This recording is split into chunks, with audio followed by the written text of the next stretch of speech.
이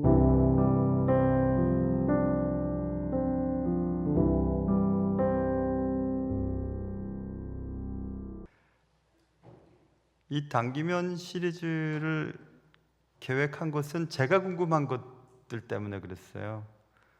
제가 목회를 하는 동안 혹은 그리스도인으로 살아가는 동안 이 문제는 조금 한 번 더 깊게 생각을 해봐야 되겠다라고 하는 주제들을 한 200여 가지 뽑았다고 말씀드리지 않았습니까? 그런 걸 이제 무작위로 이제 선택해서 준비하는 겁니다. 어떤 성도님이 교환 좀 달라고, 교환 다 준비되셨죠? 그렇게 말씀하셨는데 그렇지 않아요. 이제 계속 한 주간씩 준비하면서 만들어서 또 만들고 하거든요. 준비된 거 없습니다. 계속 만들어가는 과정입니다. 이번 주 우리가 다뤄야 될 것은 악에 대한 문제입니다. 그리고 고통에 대한 문제. 쉽게 우리는 왜 선한 사람이 왜 고통을 받는가에 대한 문제. 하나님이 통치하시는 이 세상이라면 하나님을 잘 믿는 사람들에게는 고통이 좀 넘어가도록 하시진 못하시는가? 그런 악하고 고통스러운 일이 발생되기 전에 주님은 왜 가만히 계셨는가? 이겁니다. 어제는 이제 앞으로도 계속 이 짐을 짊어지고 가야 할 것 같은데, 뭐 여러분도 결혼하신 분은 결혼기념일이 있으시지 않습니까? 저도 결혼기념일은 10월 29일이거든요. 근데 기뻐할 수가 없어요. 이태원 참사 때문에. 그게 10월 29일이지 않습니까? 기뻐할 수가 없어요. 아직도 해결되지 않은 것 하나도 해결되지 않았으니까. 근데 그런 일이 왜 생기는가 이겁니다. 코로나 코비드 19 때문에 또 온 세상이 힘들었죠. 그 코비드 19이 공식적으로 온 세계에 전염병이 발표된 날이 2월 19일이거든요.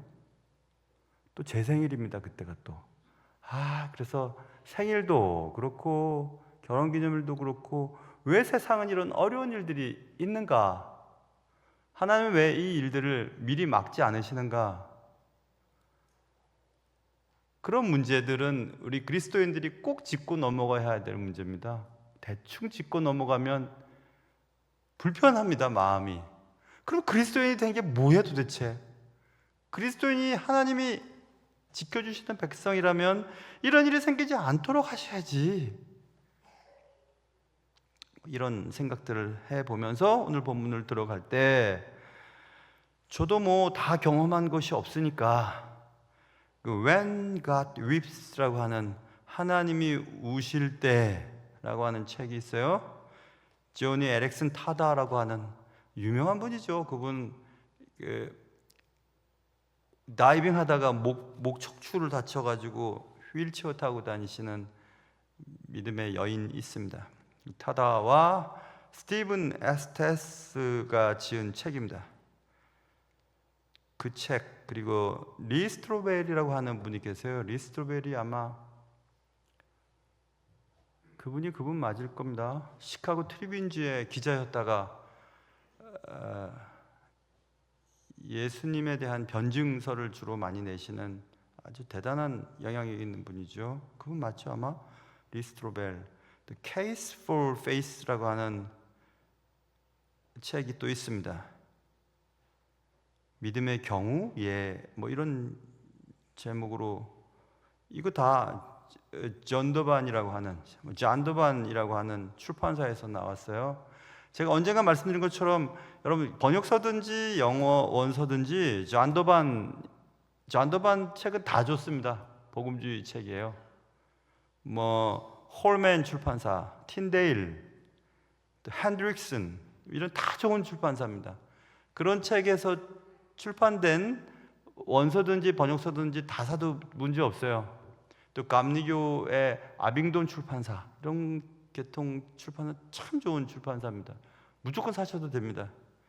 지금 좀 전에 설명드렸던 그 두 개의 책,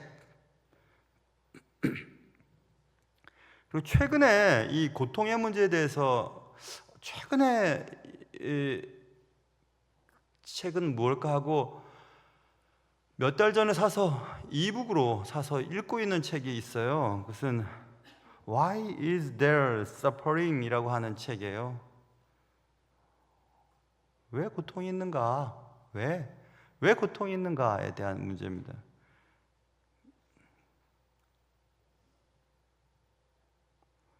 베다니 솔로레도라고 하는 분의 책인데 이분은 잘 몰랐습니다. 이번에 알게 됐어요. 2021년도에 이 책이 나왔는데 최근에 고통에 대한 책으로 참 좋은 책인 것 같아요. 그래서 제가 읽고 있는데 이 책을 여러분 혹시 그 유튜브에서 제가 여기 그 유튜브 링크하고 교환을 제가 교육자들한테 보내놓을 테니까 필요하신 분은 카톡으로 달라 그러세요. 그럼 링크를 딱 클릭을 해보면 이 베다니 솔레르더라고 하는 그 여자 신학자의 한 50분 정도의 강의, 대담하면서 강의가 딱 나오는데 그게 교통 문제, 고통에 대한 문제를 정확하게 이렇게 요약한 그분의 책을 요약해서 그 저자가 직접 얘기하는 그 영상이 있습니다.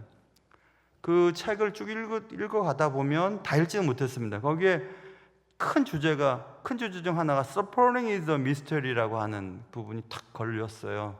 고통은 미스테리라는 거죠. 도대체 설명이 안 됩니다.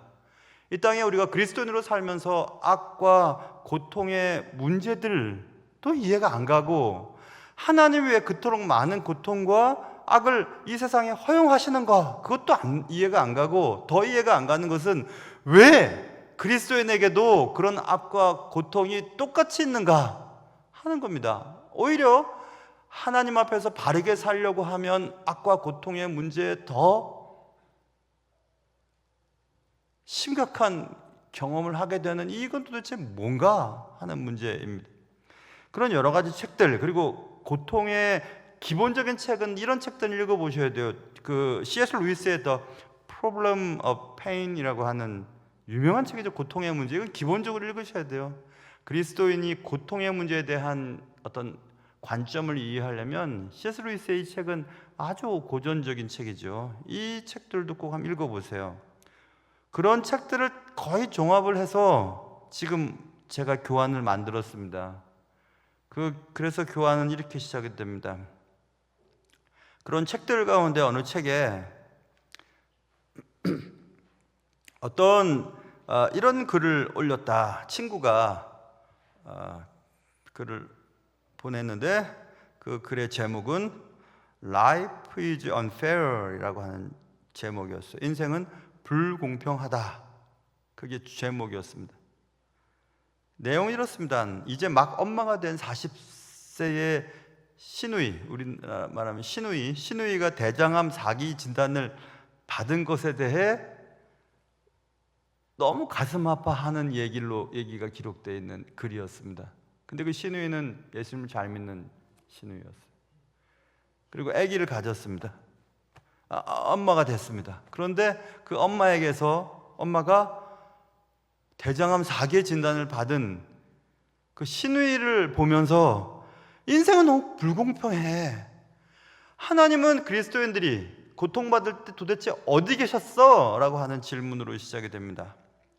그러면서 이 개인적인 고통뿐만 아니라 지진, 쓰나미, 허리케인, 테러, 총기 난사, 팬데믹과 같은 이런 각종 재난이 발생했을 때 도대체 하나님은 어디 계셨던 거야? 라고 하는 질문을 던지고 그 질문 앞에서 이제 찬찬히 말씀 속에서 찾아 들어가는 겁니다. 하나님은 왜 이 모든 고통을 인간들에게 허용하시는 것일까? 하나님의 자녀들이 행복하게 잘 지내기를 하나님 기뻐하시지 않는 걸까? 이 땅에 사는 동안 왜 그런 고통을 겪어야만 하는 것인가? 왜?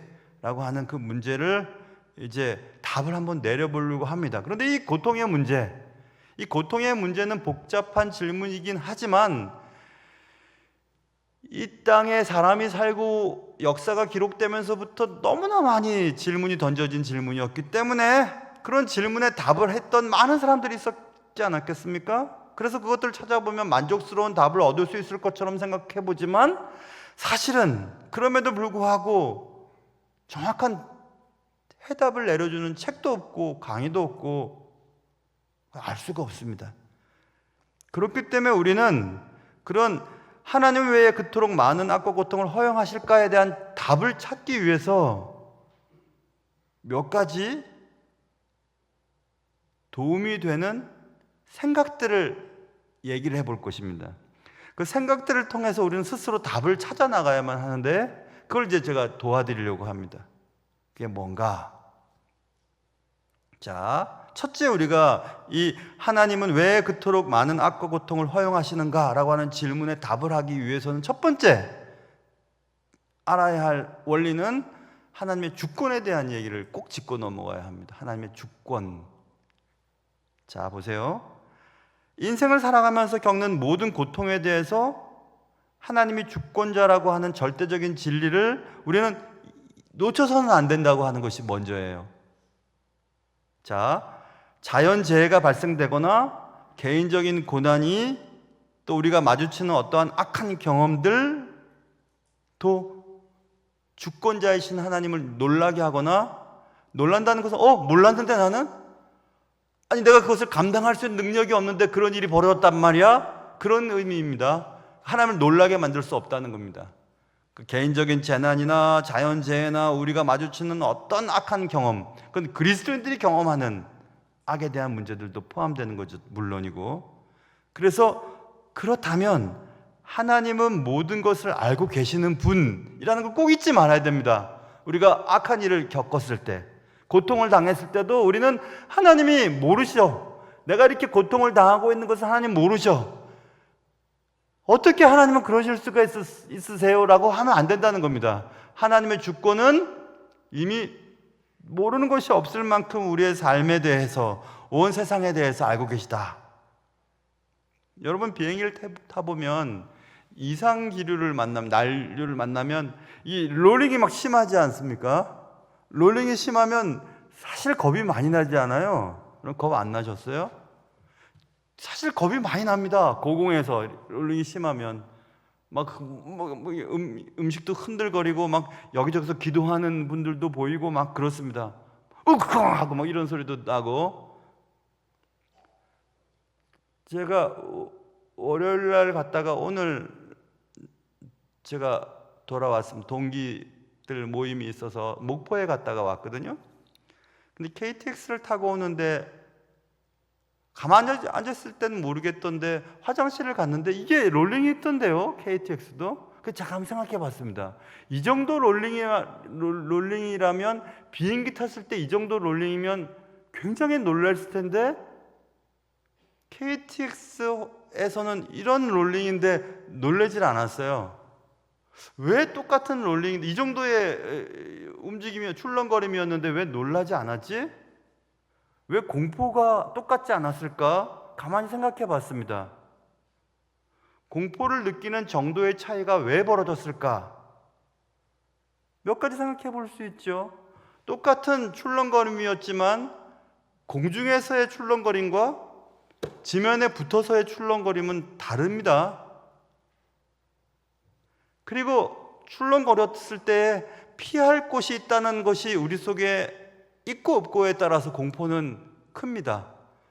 비행기가 흔들거릴 때 이거 어디 밖으로 나가면 어떻게 하면 좋지? 어떻게 갈 수가 없지 않아요? 기차를 타고 가다가 출렁거립니다. 이게 뭐 출렁거려요. 너무 출렁거립니다. 그럼 도망갈 수 있는 피할 곳이 있지 않겠습니까? 비행기를 타고 갈 때 출렁거리면 할 수 있는 것이 아무것도 없다는 생각 때문에 공포스럽구나 생각을 해봤어요. 그런데 기차를 타고 출렁거릴 때는 할 수 있는 일들이 적어도 있습니다. 적어도 있어요. 뒤집어져봤자 다칠 뿐이지요. 비행기는 뒤집어지면 끝나는 겁니다. 그런 것들 때문에 고통을 자각하고 고통을 인식하는 크기의 차이가 엄청 다르구나. 똑같은 출렁거림이지만. 그래서 그런 생각을 하게 됐습니다. 아까 기차를 타고 오면서 하나님이 내가 이 고통과 악의 문제 때문에 내 심정과 감정이, 내 삶이 흔들거릴 때 하나님이 그걸 알고 계셔. 그리고 그 하나님은 나의 모든 것을 알고 계시고 처리할 수 있고 해결하실 수 있는 그분이 나의 하나님이야 라는 것을 믿는 거하고, 아무 사람에게도 어느 누구에게도 나를 의지하거나 내 문제를 해결할 수 있는 분은 안 계셔. 난 여기서 던져진 존재야. 우주 속에서 나 혼자서 살아가야 할 사람이야. 나 혼자서 해결해야 될 사람이야. 그러면 그렇게 생각한다면 그 공포는 대단히 무서울 겁니다. 그런 생각이 들었어요. 아까 기차를 타고 오면서. 똑같은 출렁거림이었지만 공포의 크기가 다를까? 그것은 내가 의지하고 믿을 구석이 있는 것과 믿을 구석이 전혀 없는 상태에서 느끼는 공포의 크기가 다른 거구나, 이런 생각을 했거든요. 그래서 제가 지금 이 얘기를 하게 된 겁니다. 하나님의 주권, 하나님이 내가 지금 흔들리고 내가 힘들어하고 괴로워하고 눈물 짓고 도대체 살 수 없을 것처럼 고통스러워한다는 것을 주님은 알고 계시고, 그것을 알고 계시는 그분은 사실 이 문제를 쉽게 해결할 수 있는 주권자이시라는 사실을 우리가 인정을 해야지 이 문제가 해결되는 겁니다. 악과 고통의 문제가. 그걸 인정하지 않으면 그 다음 단계가 나갈 수가 없거든요. 그래서 저는 이 본문을 선택한 거예요. 이 본문. 나는 빛도 짓고 어둠도 창조한 분이야. 창조했어. 나는 평안도 짓고 환난도 창조했어. 나는 여호와라. 이 모든 일들을 행하는 자다. 우리는 빛과 평안만을 원하지만 어둠도 환난도 하나님이 창조하셨고 하나님이 이 모든 것을 행하시는 분이라고 말씀하셨지 않습니까? 그러니까 하나님이 모르시는 것이 하나도 없으세요. 어둠도 아시고 환난도 알고 계시고, 우리는 평안과 빛만 원하지만 아닙니다. 다 알고 계세요. 하나님은 모든 창조물의 주권자이시지만 모든 재난에 대해서도 주권자이시라는 사실을 믿어야 그 다음 단계가 넘어갈 수 있어요. 거기서부터 우리가 흔들리면 내 삶 속에 일어나는 많은 악과 고통을 해결할 수 있는 능력이 생기질 않습니다. 피할 공간이 없는데요. 문만 밖으로 나가면 공중에서 떨어질 텐데 어디를 가서 우리의 마음의 안정감을 누릴 수 있습니까? 안 됩니다. 그래서 하나님은 주권자이시다. 빛도 어둠도 평안도 환난도 지으신 분이시다. 하나님은 모르는 것이 하나도 없으신 분이시다. 내가 잘 될 때도 내가 안 될 때도 내가 기쁠 때도 내가 슬플 때도 내가 주저앉아 있을 때도 아무것도 못한다고 생각하고 못한다고 있을 그때도 하나님 그걸 알고 계시는 분이죠. 그것을 알고 계시는 분이 나의 하나님이죠 라고 하는 사실 여러분 믿으셔야 돼요. 그걸 믿으셔야 그 다음 단계에 넘어갈 수 있어요. 자, 이제 그 다음 단계는 이 단계입니다. 그리고 또 우리의 한계라고 하는 부분이에요. 두 번째 우리가 다뤄야 할 부분은, 우리는 인간으로서 우리의 한계에 얽매여 있습니다. 우리는 이해 부족 때문에 하나님의 빛과 어둠, 환난과 평안을 다 알고 계시지만 우리의 삶 속의 어두움을, 우리의 삶 속의 환난을 왜 허용하시는지, 하나님의 목적이 무엇인지에 대해서 인간은 한계를 가지고 있다는 겁니다. 그 말은 맞죠? 한계가 있으니까 이해가 안 되기 때문에 섭섭해하기도 하고 하나님께, 그리고 이해가 안 되기 때문에 그 문제 때문에 자빠지는 겁니다. 신앙생활 아무 필요 없어. 하나님 안 계시는 것 같아. 아니, 계시더라도 내 문제에서는 관심이 없는 분이시죠. 아니야. 관심이 없을 뿐만 아니라 관심이 있을지도 몰라. 그러나 이 문제만큼은 하나님이 해결하실 수 있는 능력이 없으셔. 이렇게 하나님의 목적을 우리가 알 수 있다고 가정을 하고 왜 그러셨어요? 라고 하는 것은 끔찍한 실수를 저지를 수 있다, 이것입니다. 하나님은 이사야를 통해서, 지금 이사야에 나와 있잖아요. 이사야에 조금만 넘어가 보면 55장에 이런 말씀하셨어요. 이는 내 생각이 너희의 생각과 다르며 내 길이 너희의 길과 다름이니라. 여호와의 말씀이니라. 이는 하늘이 땅보다 높음 같이 내 길은 너희의 길보다 높으며 내 생각은 너희의 생각보다 높음이니라. 도대체 하나님의 생각과 우리의 생각 같을 수가 없습니다. 야, 하늘과 땅이 어떻게 좁혀질 수가 있냐? 그거 안 되지 않냐? 내 길과 너의 길이 달라. 내 생각과 너의 생각이 달라. 그런데 어떻게 내 생각을 이해할 수 있겠니? 내가 가려고 하는 길을 따라올 수 있겠니? 땅이 어떻게 하늘을 향해 하늘의 마음을 알 수 있겠니? 이렇게 주님이 말씀하셨거든요. 그러니 하나님의 전지전능한 계획과 목적이 유한한 인간의 능력과 뇌로 이해되려고 한다는 사실을 포기해야만 됩니다.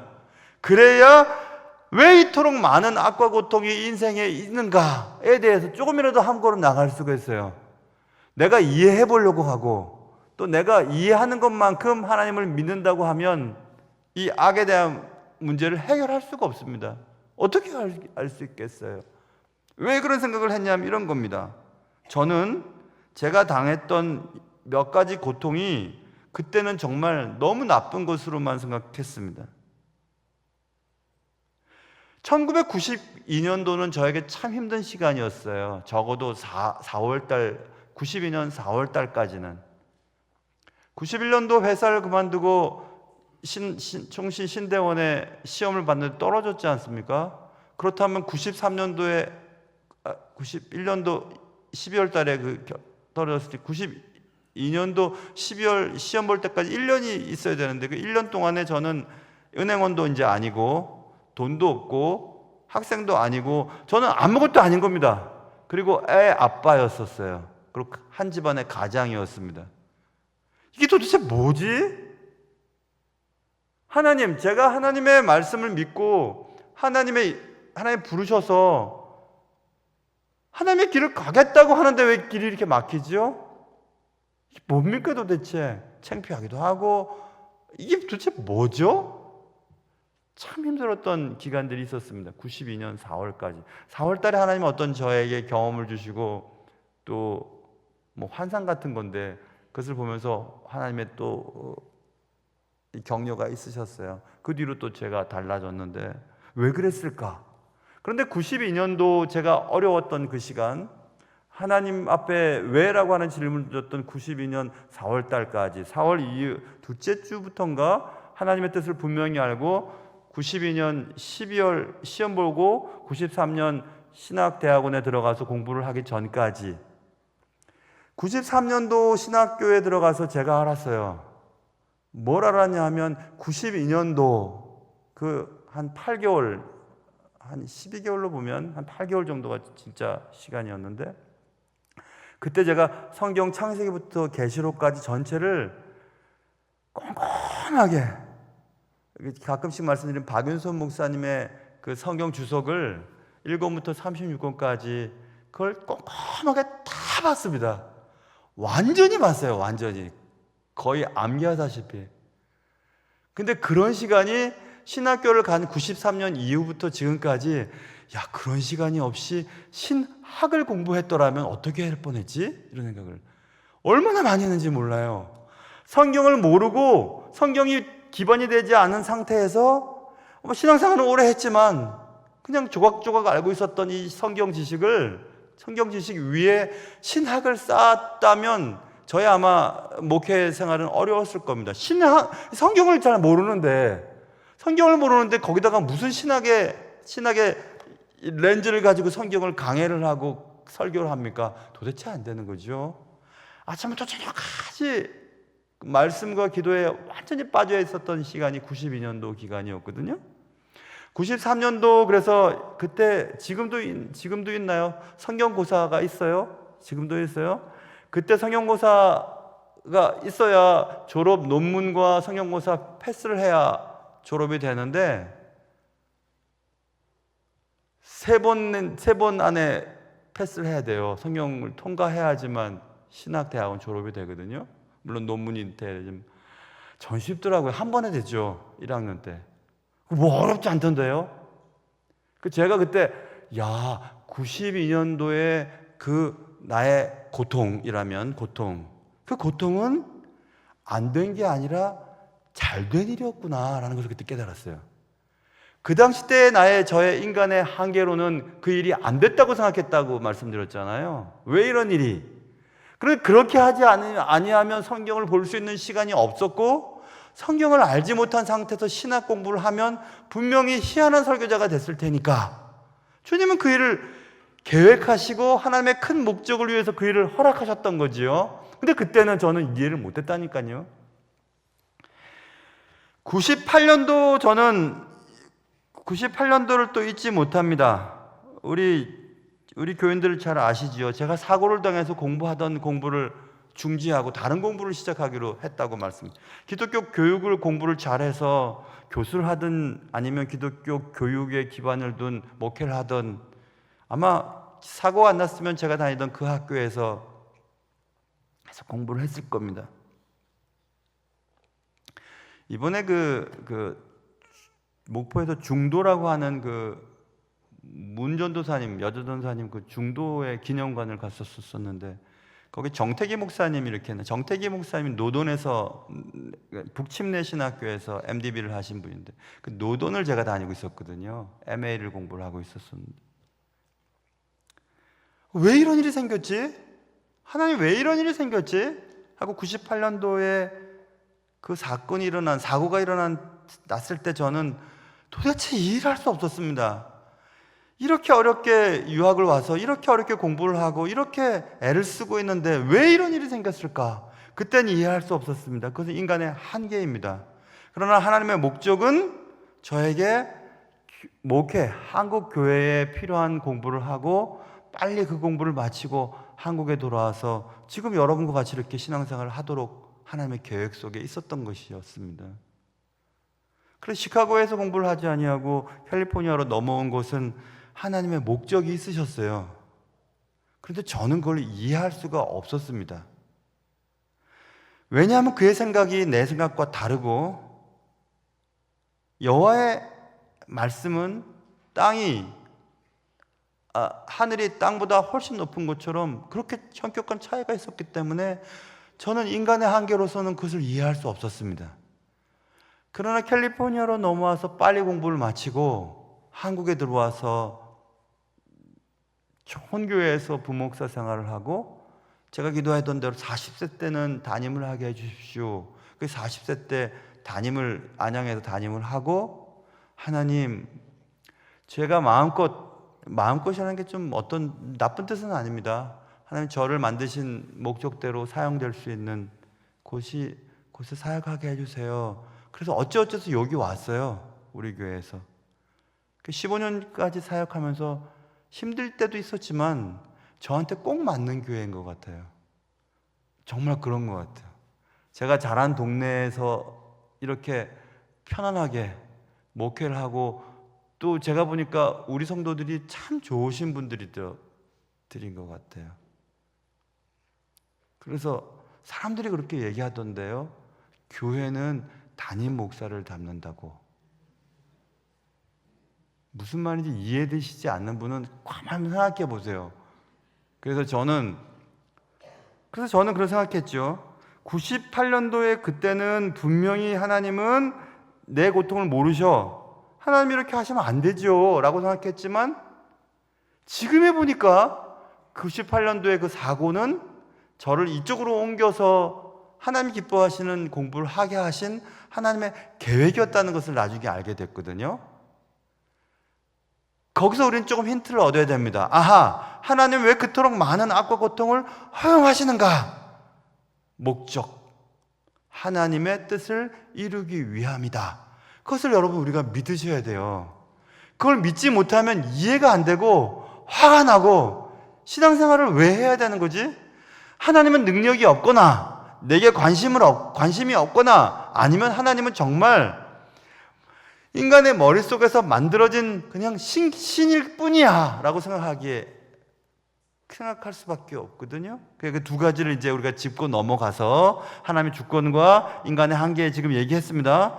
그 다음에 이제 우리가 다뤄야 될 문제는 타락한 이 세상 속에서 과연 하나님은 그런 방식들로 하나님의 목적을 이루셔야만 하는가? 왜 좋은 방법을 하시지 않는가? 좋은 방법으로 하실 수도 있지 않습니까? 꼭 그렇게 하셔야 되는가? 그 문제를 이제 던지는 겁니다. 자, 아무리 좋은 의도라도 그 의도를 가진 자들이 살아가는 세상이 잘못되어 있다면 그 선한 의도는 왜곡되고 타락해버리거든요. 자, 그래서 우리가 살아가고 있는 이 세상에 대한 생각들을 또 해봐야 돼요. 자, 비극적인 사건이 반드시 국가나 개인의 어떤 특정한 행동과 관련이 있다는 것이 아니라는 것을 명심해야 된다. 이 말은 무슨 말이냐면 비극적인 사건이 어떤 잘못된 정치 지도자들이 국가를 잘못 운영하거나 아니면 내가 죄를 지어서 죄에 대한 대가로 고통을 받게 되었어 라고 말해서는 안 된다는 겁니다. 그럼 왜 그럼 선한 사람이 그리고 왜 그리스도인이 이런 어려운 일을 당하게 되는 것이야? 라고 질문을 던질 때는 우리는 저 안쪽으로 나가야 돼요. 그 안쪽은 어디냐면 아담과 하와 때까지 가야 됩니다. 이 세상은 아담과 하와가 하나님의 명령을 거역하기로 선택하는 순간 이 세상은 하나님이 원하시는 세상이 되지 않았습니다. 하나님의 뜻과는 상관없는 세상으로 변질되어 버리기 시작했습니다. 물론 사람도 마찬가지입니다. 그렇다면 또 한쪽에서 질문을 던집니다. 그러면 하나님이 아담과 하와를 죄를 짓지 않도록 선악과를 따먹지 않도록 하셨어야죠. 아니면 선악과를 만드시지 말았어야죠 라고 질문을 던지죠. 원초적인 질문입니다. 그러면 우리는 언제든지 거기에 대한 대답, 그러면 당신은 기계로 살기를 원하신단 말이요? 라고 하는 질문을 던져야 돼요. 아주 정말 사랑하는 배우자와 살고 싶은데 그 배우자는 정말 내가 하라는 대로 합니다. 하라는 대로만 합니다. 그런 배우자는 기계죠. 그런 기계와 살고 싶으십니까? 저는 그러고 싶지 않아요. 때때로 저희 집 얘기 아닙니다. 덤벼들기도 하고, 째려보기도 하고, 함부로하기도 하고. 그렇지만 그런 자와 사는 게 재밌죠. 저는 너무 편안한 사람하고만 살아봐서 그런 경험이 없어요. 그런데 여러분 한번 생각해 보세요. 그런 기계와 사는 것과 아니면 자신의 어떤 자유의지와 선택에 의해서 때로는 부딪히기도 하지만 때로는 나와 다른 생각을 가진 자와 맞춰가면서 사는 게 좋은 것인가? 만약 우리가 저는 하나님이 선악과도 만드시지 말고 아담과 하와에게 따먹으려고 하는 자유의지도 주시지 않고 그냥 좋은 세상 속에서 하나님이 통치하는 완전한 세상 속에서 인간을 살도록 내버려 두셔야죠 라고 하는 자는 이미 다 미리 프로그래밍 된 기계와 같이 지내는 거를 바라시는가? 라고 하는 질문을 던지는 겁니다. 우리도 마찬가지죠. 우리는 사전에 프로그래밍 된 로봇에 불과한 존재로 이 땅에 사는 것을 바라시는가? 하나님은 자유의지를 주시면서 아담과 하와에게 도덕적인 책임을 부여하셨습니다. 그들은 자신의 선택으로 하나님을 사랑하고 하나님께 순종하도록 할 수 있도록 선택할 수 있도록 자유의지를 주셨습니다. 로봇과 기계는 하나님과 관계를 맺을 수가 없습니다. 대상일 뿐이지. 그런데 하나님은 자신의 형상을 닮은 인간을 만드셨습니다. 자신의 형상을 닮았다는 것은 자신처럼 대화하고 생각하고 창조하고 결정하고 선택하는 것에 대한 능력을 부여했다는 의미거든요. 그렇다면 도덕적인 책임을 지고 하나님이 기뻐하시는 일을 함으로 하나님과 관계하기를 기뻐하셨어요. 그런 존재를 하나님이 만드셨습니다. 그게 인간이거든요. 그런데 안타깝게도 아담과 하와는 불순종을 선택하고 관계가 단절되어 버린 겁니다. 그리고 그런 세상이 되어버렸습니다. 그런 세상 속에는 음식이든지 환경이든지 관계 속에서 여러분 관계가 틀어지면 화병이 생기고 암이 걸리고 그럴 확률이 있답니다. 관계가 지금 힘든데 날 미워하고 날 괴롭히는 사람 속에서 왜 병이 안 걸리겠습니까? 병이 걸리지. 그것을 우리는 그냥 스트레스를 받지 마세요. 스트레스가 뭐 때문에 생기는데요? 관계 문제 아닙니까? 그래서 불치병에 걸리고 사람들이 정직하게 정비를 하고 또 기장들이 술을 안 먹고 약을 하지 아니하고 정확하게 건강관리를 해서 비행기를 몰고 젊은이들은 좋은 음식을 먹고 잠을 잘 자고 나쁜 약을 먹지 않고, 그래서 적어도 나이 든 사람보다는 오래 살아야 되지 않겠습니까? 젊은이들은.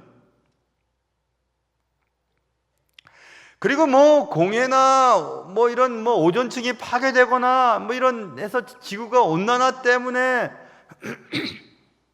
해일이, 느닷없는 해일이 벌어지고, 지금 11월 달이 이제 내일 모레인데 이렇게 날씨가 더운 이런 일들이 벌어지고, 그래서 보세요. 불치병에 걸리고 비행기가 추락하고 젊은이들이 죽고 해일이 일어나고 쓰나미가 덮치고 하는 것들이 하나님의 의도하신 세상이었나요? 아닙니다. 그것은 타락한 인간이 잘못된 선택으로 인하여 하나님이 원하시지 않는 방식대로 살아가기 때문에, 그것 때문에 생긴 결과예요. 그 결과로 인하여 병도 걸리게 되는 거고, 관계 때문에 화도 생기게 되는 거고, 스트레스를 받아서 문제도 일어나고, 교통사고도 일어나고, 비행기도 추락이 일어나고, 해일이 범람을 하고, 이런 일들이 생기는 겁니다. 그렇기 때문에 그것은 하나님의 직접적인 심판의 결과가 아니고, 우리가 잘못된 선택한 이후로 타락한 세상에서 타락한 인생들이 선택한 결과로 말미암는 우리가 받는 벌로 지금 우리가 이 땅에 살아가고 있는 동안 악과 고통을 경험하고 있다는 사실을 잊어서는 안 됩니다. 로마서 8장 22절에 피조물이 다 이제까지 함께 탄식하며 함께 고통을 겪고 있는 것을 우리가 아느니라. 이 세상은 타락했기 때문에 신음하고 있으며 그 결과 우리도 고통으로 신음하게 되었다. 로마서 8장에 써 있습니다. 세상이 신음하고 있다는 겁니다. 우리의 타락 때문에. 그래서 그 타락된 세상 속에 살고 있는 우리는, 타락된 세상 속에서 우리는 타락한 존재로 살아가고, 그 타락의 결과로 병도 생기는 것이고, 관계 때문에 전쟁도 일어나는 것이고, 오염을 하고 또 지구를 파괴해서 이상기온 때문에 자연재해도 발생되는 것이고, 이런 겁니다. 제가 미국에 살 때만 해도 이 토네이도가 미국에 그렇게 많이는 없는, 요즘에 토네이도가 미국 본토에 얼마나 많이 발생되는지 몰라요. 토네이도 한번 휩쓸고 가면 떡만 됩니다. 동네가 다 그냥. 그런 일들이 자꾸 빈번하는 것은 뭐 때문인가? 타락한 인간이 세상을 더욱더 타락시켜서 나온 결과였다는 겁니다. 그런데 그것은 우리는 왜 악과 고통이 이 세상에 허용되도록 하나님은 그냥 내버려 두시는 것입니까? 허용이 아니라 인간이 그것을 선택하고 얻은 결과라는 사실을 우리가 기억해야 된다는 거예요.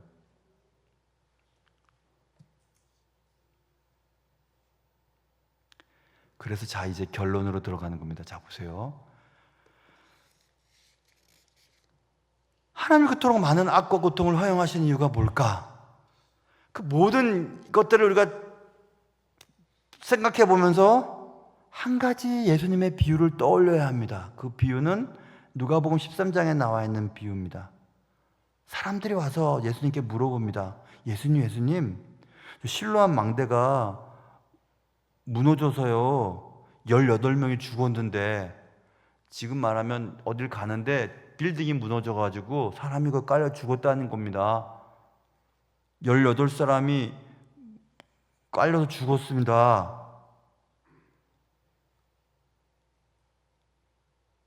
그러자 예수님이 너희도 회개하지 않으면 다 이와 같이 똑같이 망해.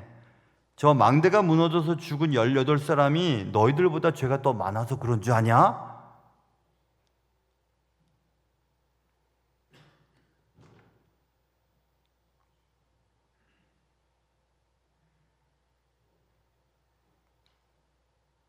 이렇게 얘기했습니다.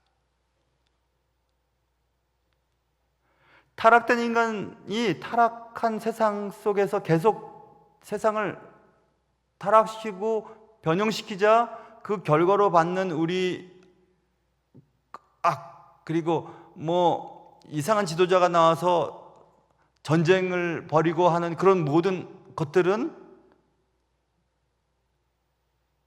그들이 더 악하기 때문이냐? 아니,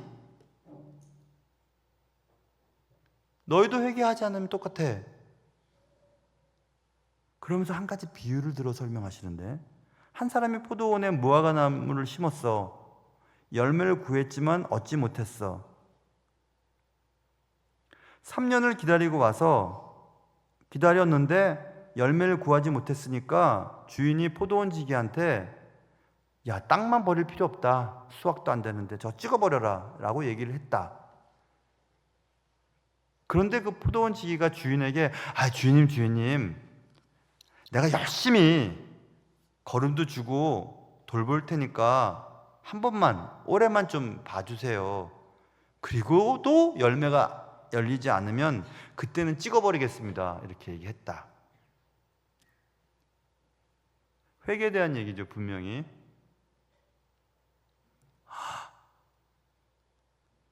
내가 그 심각한 악이나 고통을 난 겪지 않았어. 저 사람 좀 겪고 있어. 저 사람이 더 악한 죄를 저질러서 그런가? 아니지. 근데 저 사람은 그냥 그 악하고 고통스러운 일을 겪고 있어. 나도 똑같은데? 난 지금 하나님이 유예를 주신 거야. 한 번 더. 그 유예 기간 동안에 우리는 지금 이렇게 살고 있는 건데 내가 회개하지 않으면 똑같이 그런 일이 벌어진다. 이 얘기거든요.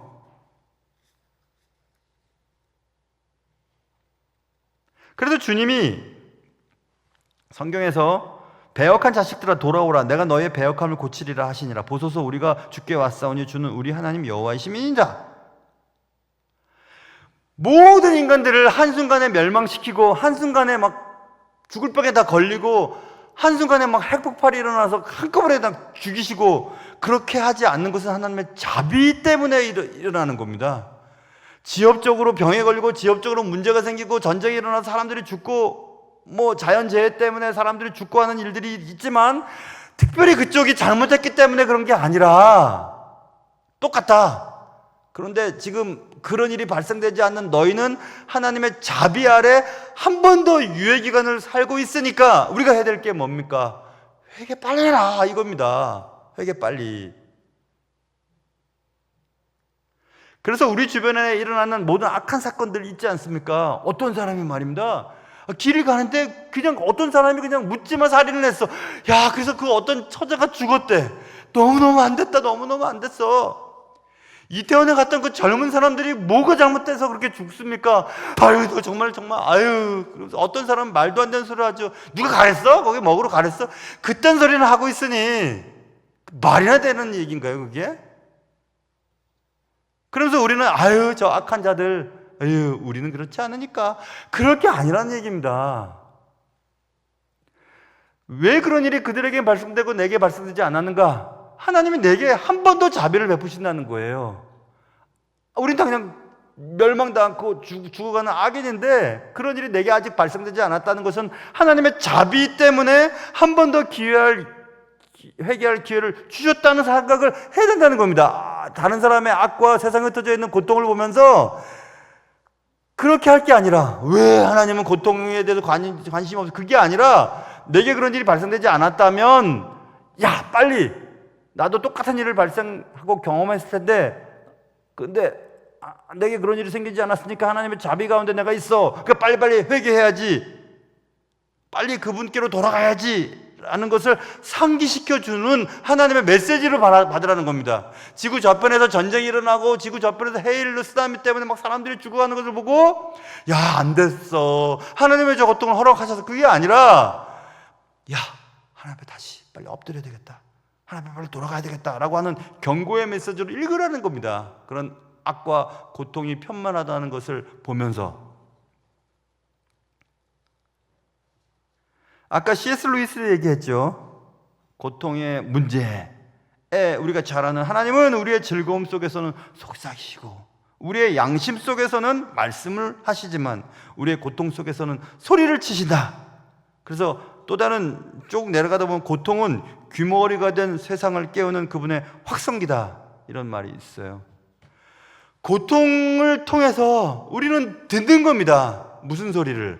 내게로 빨리 돌아오라고, 빨리 회개하라고, 기회가 이제 없다고, 한 번뿐인 기회를 놓치지 말라는 하나님의 소리가 이제 들리는 겁니다. 고통의 문제를 보면서 고통의 문제가 내게 닥친 사람은 더 그걸 잘 듣겠죠. 그죠?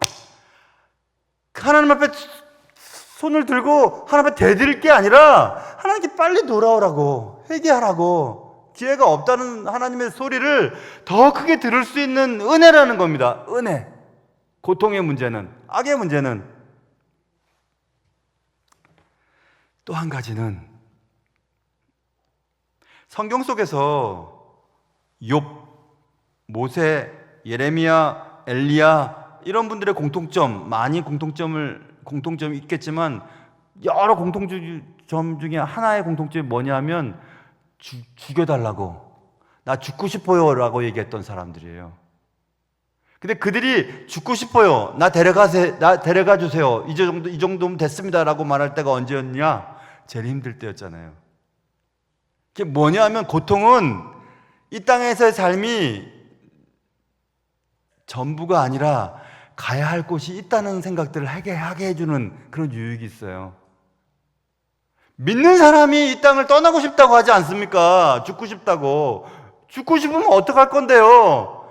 우리의 본향이 있으니까 본향에 가고 싶다는 얘기지, 사라진다는 얘기입니까? 멸망한다는 얘기예요? 아니지 않습니까? 예수 믿는 사람들에게 있어서의 죽음은. 그러니까 하나님, 날 빨리 데려가 주세요. 이 말은 이 땅의 삶을 이제 끝내고 원래 삶으로 돌아가고 싶습니다. 주님이 계시는 그곳에. 저도 그런 마음이 있거든요. 힘들 땐 그런 생각 합니다. 본향하고 싶다고 하지 왜 이 땅에 살고 싶습니까? 여행 다녀보십시오. 여행 여러 군데 다녀보세요. 그래도 집이 좋습니다. 대한항공이나 또 아시아나항공이나 국적기 딱 타면 그때부터 마음이 놓여요. 다른 그 항공 타다가는 많이 불편한데 그냥 거기서부터는 우리는 본향으로 가니까, 우리나라로 돌아가니까 마음이 편하다고요. 그러니까 그 욥이나 모세나 에레미야나 엘리야나 그 밖에 많은 신앙의 위인들의 죽고 싶다고 하는 그것은 고통 때문에 다가온 그의 고백인데, 그러니까 결국 고통은 이 땅에서의 집이 영원한 집이 아니고 영원한 하늘에 있는 집이 있다는 사실을 깨닫게 해주는 좋은 수단이 고통입니다. 고통이 없다면 이 땅이 전부인 줄 알고 살다가 지옥 갈 겁니다. 고통이 있기 때문에 깨닫게 되는 것이 얼마나 많은지 몰라요. 이번에 동기 목사님들과 얘기를 하면서 정말 너무 많은 걸 깨달았어요. 같이 공부했던 동기 목사님들과 30년이 넘도록 같이 지내왔는데 이번에는 진짜 많이 웃었습니다. 얘기 나누면서. 제가 많이 웃긴 주인공도 됐었어요. 핸드폰을 2번이나 잊어버려갖고 찾고, 시계도 잊어버려가지고 찾고 그랬어요. 그래서 아마 동기 목사님들이 그래도 우리들 중에선 제일 학점도 좋고 총명했던 강목사마저도 저도 깜짝 놀랐어요. 어디다 뒀는지는 모르겠고 핸드폰을. 동기 목사님 내비게이션 안 된다 그래서 내비게이션 하라고 내가 내 핸드폰을 줬는데 내 핸드폰 없어졌다고 막 찾았어요. 저기 있는데. 시계 잊어버렸다고 또 막 시계 내려달라고 막 그랬는데 제 뒷주머니에서 발견되고 시계가. 그러면서 제가 생각했죠. 아하, 늙어간다는 것은 겸손하게 만들어주는 거구나. 죽어간다는 것은 우리를 겸손하게 만듭니다. 언제지는 죽을 거야. 영원히 할 수 없어. 그래서 로마서에 있는 말씀, 현재의 고난은 장차 우리에게 나타날 영광과 좋기 비교할 수 없도다. 고난 당하기 전에는 내가 그릇 행하였더니 이제는 주의 말씀을 지키나이다. 고난 당하는 것이 내게 유익이라 이로 말미암아 내가 주의 윤례를 배우게 되었나이다. 성경은 고난이, 고통이, 슬픔이, 악이 왜 선한 자들에게 생기는지에 대해서 설명하지 않습니다. 그런데 우회적으로 여러 개 본문 말씀을 통해서 설명했어요. 그런 고난이, 슬픔이, 눈물이, 어려움이 너희를 정결하게 하고 내게 더 가까이 오게 만드는 나의 수단이라고 하는 사실을 주님은 여러 번 반복하셨어요.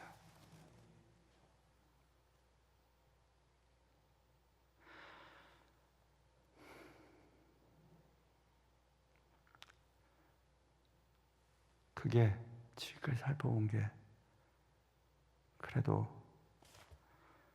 하나님이 그토록 많은 악과 고통을 우리의 삶 속에 허용하시는 이유구나 하는 것을 조금이라도 접근할 수 있었습니다. 곰곰이 많이 한번 생각해 보세요. 그러면 조금 더 접근이 될 것 같아요. 저 나름대로 공부하면서 조금 알았어요. 주의 마음을. 그래서 그러셨구나. 그래서 그러셨구나.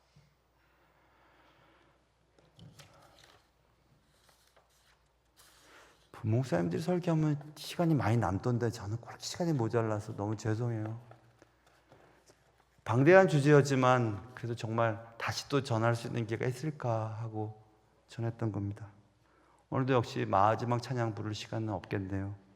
우리 주학에 맞춰서 잠시 하나님 내게 허락하신 이 아픔, 고통, 세계에 편만한 악, 그것의 이유를 조금 알았습니다. 주님 앞에 잠깐 기도하고 제가 마무리 기도하고 주기도문하고 마치겠습니다. 우리 잠깐 같이 기도하겠습니다.